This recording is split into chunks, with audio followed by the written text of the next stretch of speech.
welcome to another reading of James and the Giant Peach here with Miss Beth at Pueblo West Library.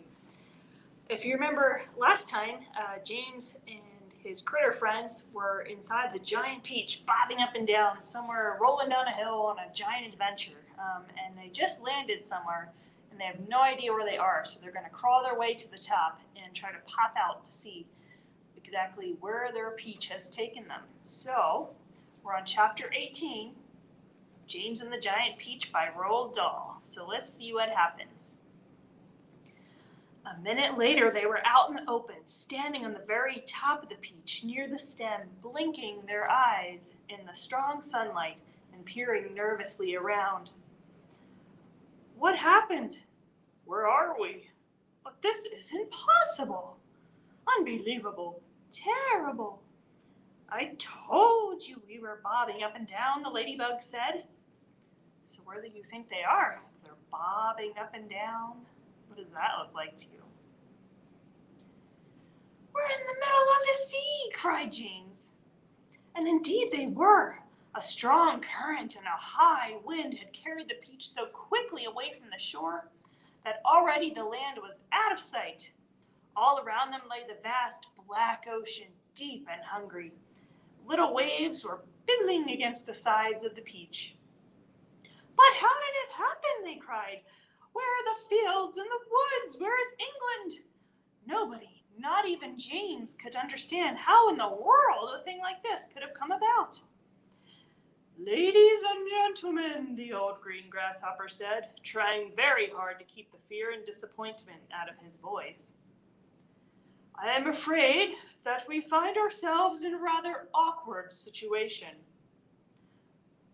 Awkward, cried the earthworm. My dear old grasshopper, we're finished. Every one of us is about to perish. I may be blind, you know, but that much I can see quite clearly. Off with my boots, shouted the centipede. I can't swim with my boots on. I can't swim at all, cried the ladybug. Nor can I, cried the glowworm.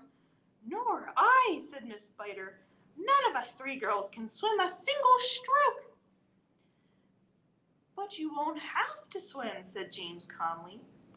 We're floating beautifully, and sooner or later a ship is bound to come along and pick us up.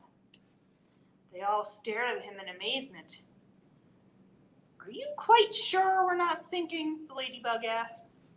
Of course I'm sure. Go and look for yourselves, answered James. They all ran over to the side of the peach and peered down at the water below. The boy is quite right, the old green grasshopper said. We're floating beautifully. Now we must all sit down and keep perfectly calm. Everything will be all right in the end. What absolute nonsense, cried the earthworm. Nothing is ever all right in the end, and well, you know it. Poor earthworm, the ladybug said, whispering in James's ear. He loves to make everything into a disaster. He hates to be happy. He's only happy when he's gloomy. Now, isn't that odd? But then I suppose just being an earthworm is enough to make a person pretty gloomy, don't you agree? So gloomy means you're just sad and down all the time. If this peach is not going to sink, the earthworm was saying, and if we are not going to be drowned, then every one of us is going to starve to death instead. Do you realize that we haven't had a thing to eat since yesterday morning? By golly, he's right, cried the centipede. For once, earthworm is right. Of course I'm right, the earthworm said. And we're not likely to find anything around here either. We shall get thinner and thinner and thirstier, and we shall all die from starvation. I'm dying already. I'm slowly shriveling up for want of food. Personally, I would rather drown. But good heavens, you must be blind, said James. You know very well I'm blind, snapped the earthworm. There's no need to rub it in. I didn't mean that, said James quickly. I'm sorry, but can't you see that... See, shouted the poor earthworm. How can I see if I'm blind? James took a deep, slow breath. Don't you realize, he said patiently, that we have enough food here to last us for weeks and weeks? Where? They said. Where? Why, the peach, of course. Our whole ship is made of food. Jumping Jehoshaphat, they cried. We never thought of that. My dear James, the old green grasshopper said, laying a front leg affectionately on James's shoulder.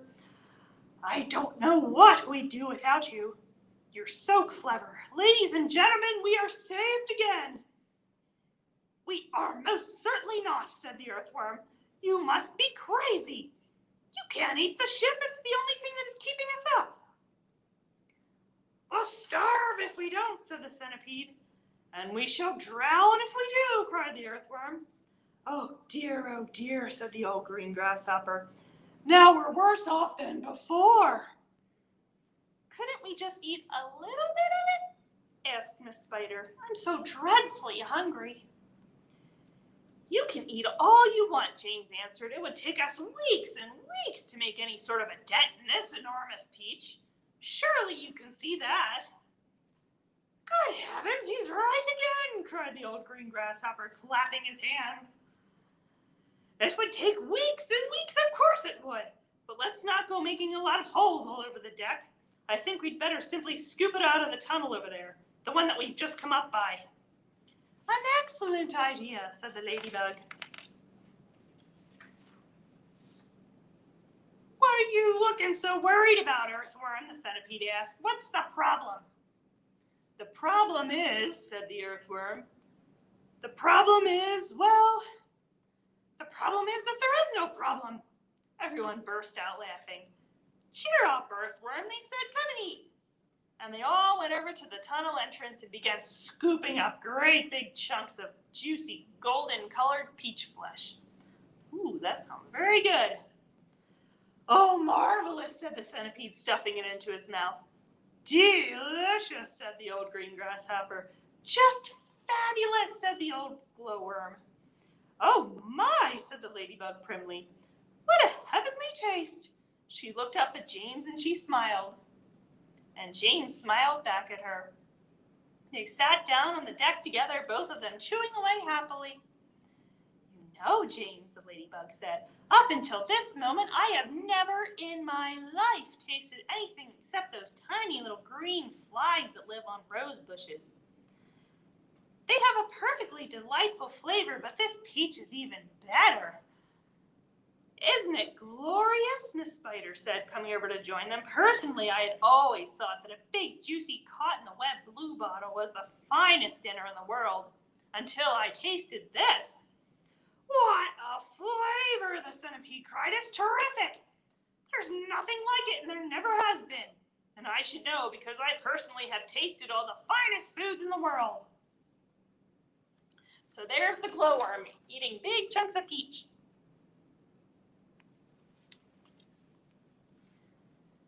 Centipede, with his mouth full of peach and with juice running all over his chin, suddenly burst into song.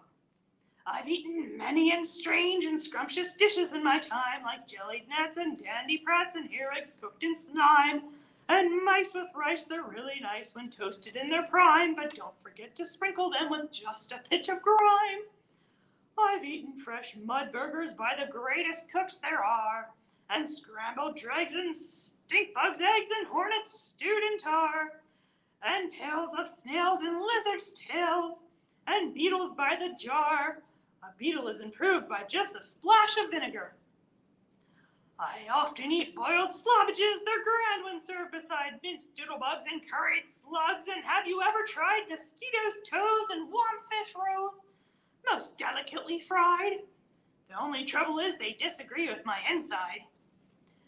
I'm mad for crispy wasp stings on a piece of buttered toast, and pickled spines of porcupines, and then a gorgeous roast of dragon's flesh, well hung not fresh. It costs $1 most, and comes to you in barrels if you order it by post. I crave the tasty tentacles of octopi for tea. I like hot dogs, I love hot frogs, and surely you'll agree, a plate of soy with engine oil is a super recipe. I hardly need to mention that it's practically free. For dinner on my birthday, shall I tell you what I chose? Hot noodles made from poodles on a slice of garden hose, and a rather smelly jelly made of armadillo's toes. The jelly is delicious, but you have to hold your nose. Now comes, the centipede declared, the burden of my speech. These foods are rare beyond compare.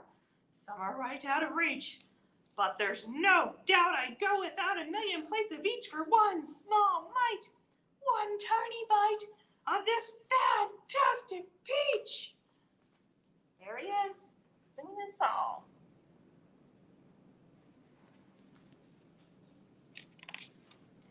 Everybody was feeling happy now. The sun was shining brightly out of a soft blue sky, and the day was calm.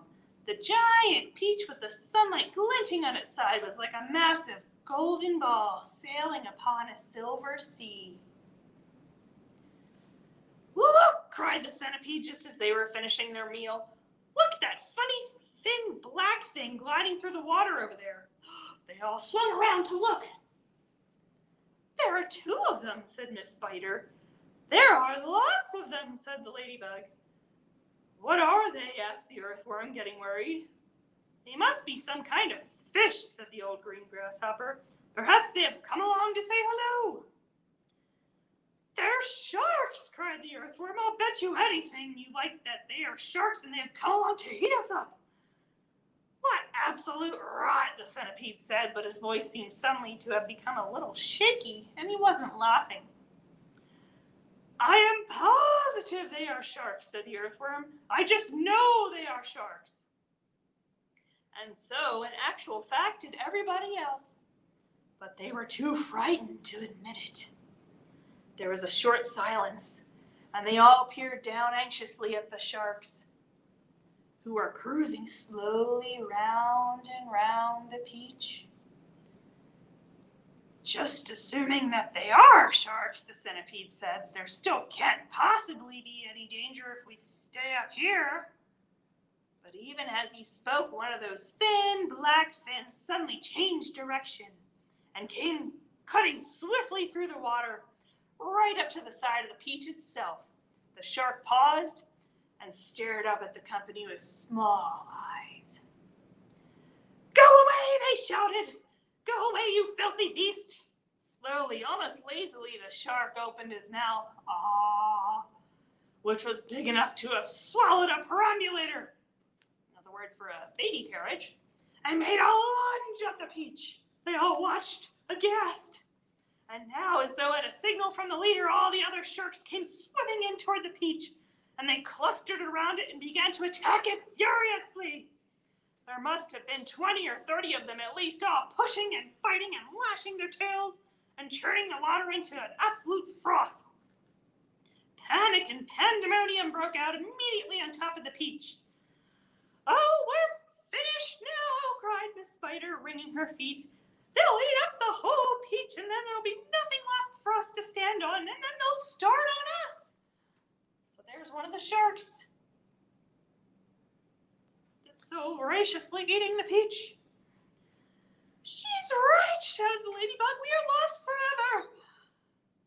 Oh, I don't want to be eaten, wailed the earthworm, but they will take me first of all because I am so fat and juicy and I have no bones. Is there nothing we can do? Asked the ladybug, appealing to James. Surely you can think a way out of this. Suddenly they were all looking at James. Think, begged Miss Spider. Think, James, think. Come on, said the centipede. Come on, James, there must be something we can do. Their eyes waited upon him, tense, anxious, and pathetically hopeful. Chapter 20. Oh, this is so intense. I wonder what they're going to do. There is something that I believe we might try, James Henry Trotter said slowly. I'm not saying it'll work. Tell us, cried the earthworm. Tell us quick. We'll try anything you say, said the centipede, but hurry, hurry, hurry. Be quiet and let the boy speak, said the ladybug. Go on, James. They all moved a little closer to him, and there was a longish pause. Go on, they cried frantically. Go on! And all the time while they were waiting, they could hear the sharks thrashing around in the water below them. It was enough to make anyone frantic. Can you stop and just imagine what a water full of 30 sharks would sound like if they're all lashing around at the same time and gobbling up your boat? Ooh, I'd be scared too. Come on, James, the ladybug said, coaxing him. I'm afraid it's no good after all, James murmured, shaking his head. I'm terribly sorry. I forgot. We don't have any string. We'd need hundreds of yards of string to make this work. What sort of string? Asked the old green grasshopper sharply. Any sort, just so long as it's strong. But my dear boy, that's exactly what we do have. You've got all you want. How? Where? The silkworm, cried the old green grasshopper. Didn't you ever notice the silkworm? She's still downstairs. She never moves, just lies there sleeping all day long, but we can easily wake her up and make her spin. And what about me, may I ask? Said Miss Spider. I can spin just as well as any silkworm. What's more, I can spin patterns. Can you make enough between you? Asked James. As much as you want. There's a silkworm laying there on her leaf, just waiting to make her string.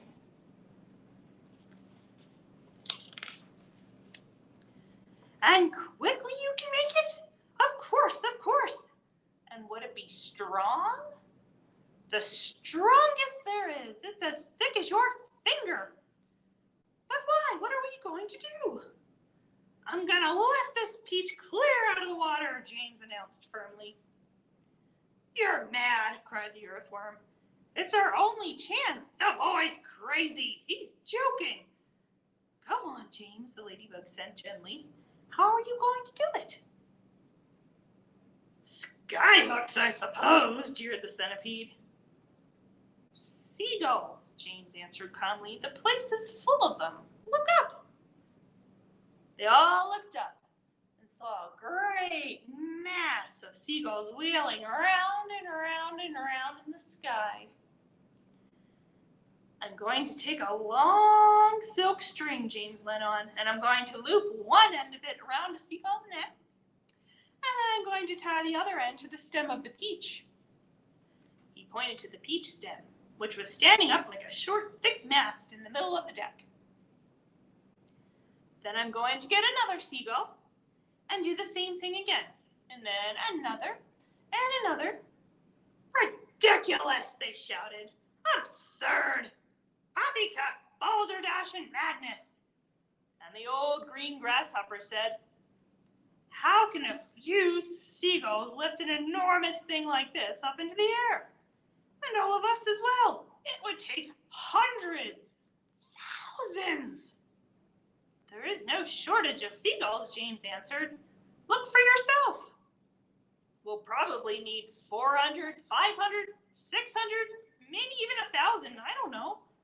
I shall simply go on hooking them up to the stem until we have enough to lift us. They'll be bound to lift us in the end. It's like balloons. You give someone enough balloons to hold, really enough, then up he goes.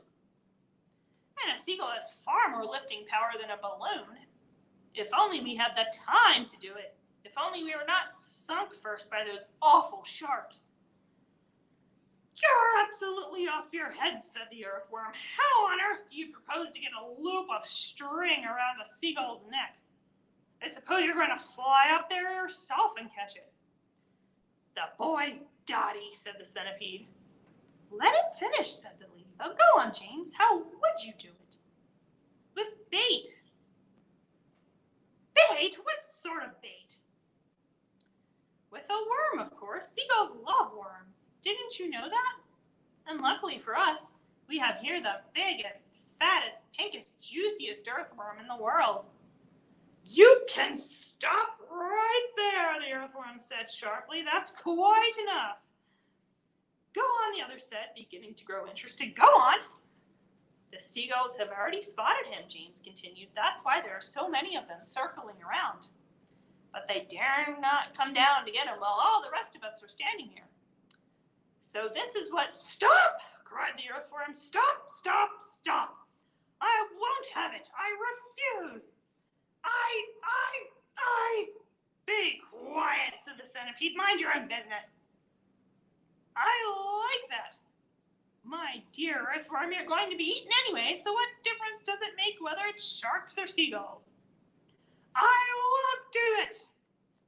Why don't we hear what the plan is first, said the old green grasshopper. I don't give a hoot what the plan is, cried the earthworm. I'm not going to be pecked to death by a bunch of seagulls. You'll be a martyr, said the centipede. I shall respect you for the rest of my life. So will I, said Miss Spider, and your name will be in all the newspapers. Earthworm gives life to save friends. But he won't have to give his life, James told them. Now listen to me. This is what we'll do. Chapter 21. Why, it's absolutely brilliant, the old green grasshopper cried when James had explained his plan. The boy's a genius, the centipede announced. Now I can keep my boots on after all. Oh, I shall be pecked to death, wailed the poor earthworm. Of course you won't.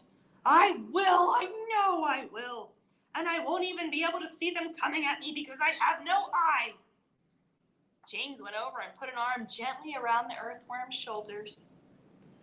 I won't let them touch you, he said. I promise I won't, but we've got to hurry. Look down there.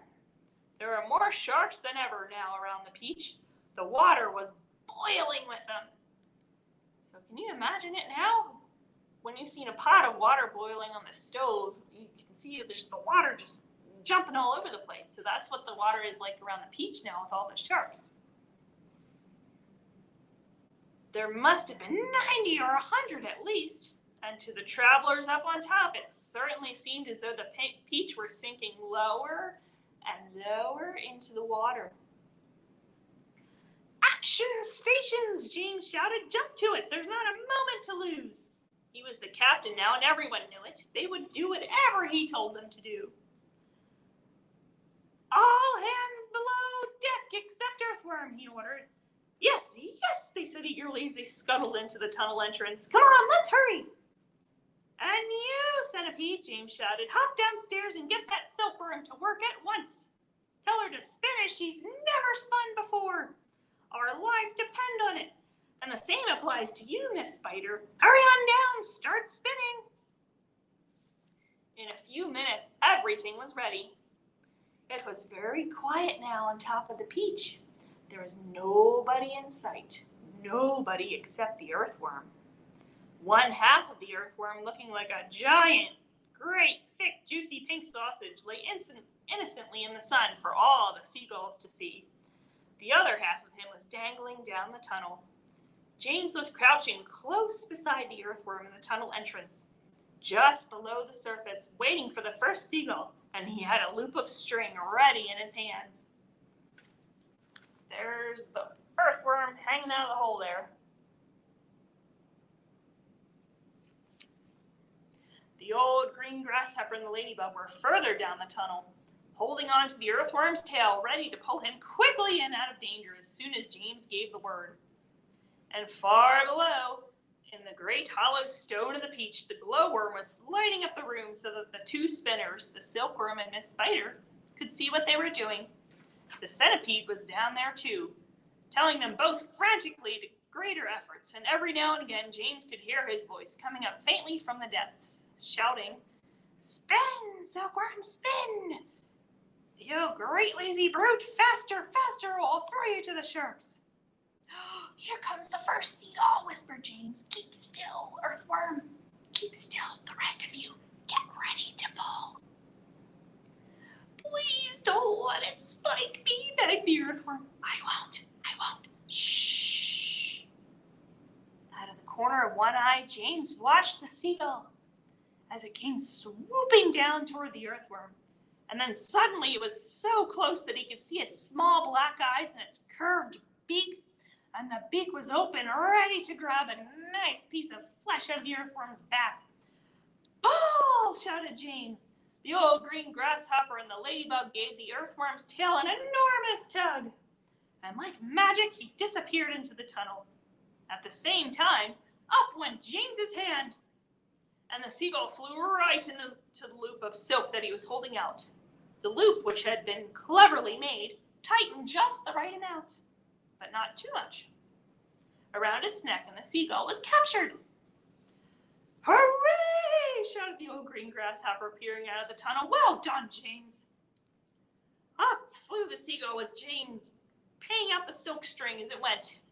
He gave it about 50 yards and then tied the string to the stem of the peach. "Next one!" he shouted, jumping back into the tunnel. "Up you get again, earthworm. Bring up some more silk, centipede." "Oh, I don't like this at all," wailed the earthworm, "and it just missed me. I even felt the wind on my back as it went swishing past." "Shh," whispered James. "Keep still. Here comes another one." So they did it again, and again, and again, and again. And the seagulls kept coming, and James caught them one after the other and tethered them to the peach stem.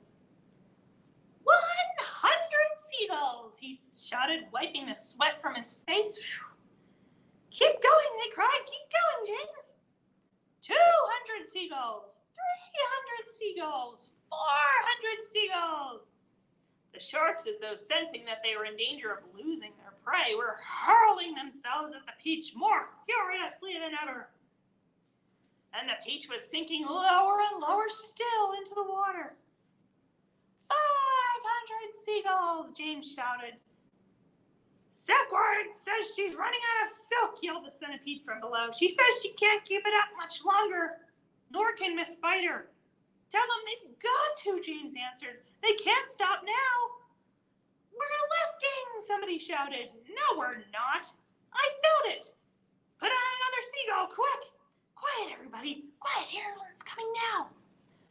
There was the 501st seagull, and the moment that James caught it and tied it to the stem with all the others, the whole enormous peach suddenly started rising up slowly out of the water.